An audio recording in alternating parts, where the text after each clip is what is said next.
What's going on, guys? Three Wheels on a Block back again, and this time we're working on the Regal GS. I know, right? It's already broken.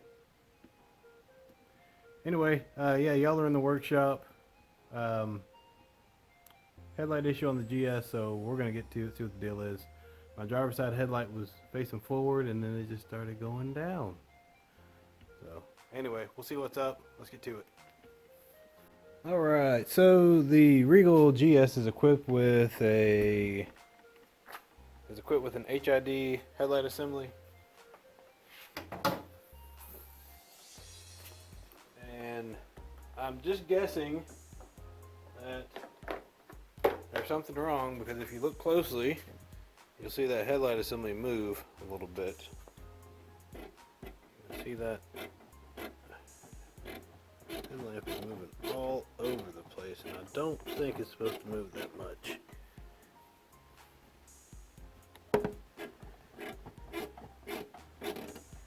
See how far down that's pointed in comparison to this side, which is tucked nice and neat up in there. So let's see what's going on in the driver's side headlight.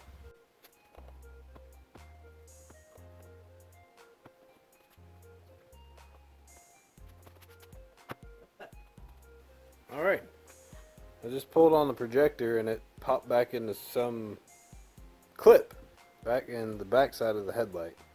Let's take a closer look. You can see the projector is now sitting in its home instead of roaming out in front of the headlight where it was at before up here. I'll put it side by side for you guys. So the other thing is it's not dancing around anymore. I'm wiggling back there. It's nice and tight. So I took care of that. So if you have a Regal GS with projector headlights, or if you have a Regal and you swapped it over to these projector style lights, there's a little plastic clip in there that holds that in place, and apparently if you put too much pressure trying to install the headlight bulb, it'll push it forward out of the clip, but if you pull back on it, it'll pull back into the clip and lock into place. I hope somebody finds that video helpful. If you got a Regal GS between these years, and you have a headlight issue where your headlight is pointing down at the ground instead of straight out in front of your vehicle, very well could be that your projector is loose inside the headlight housing.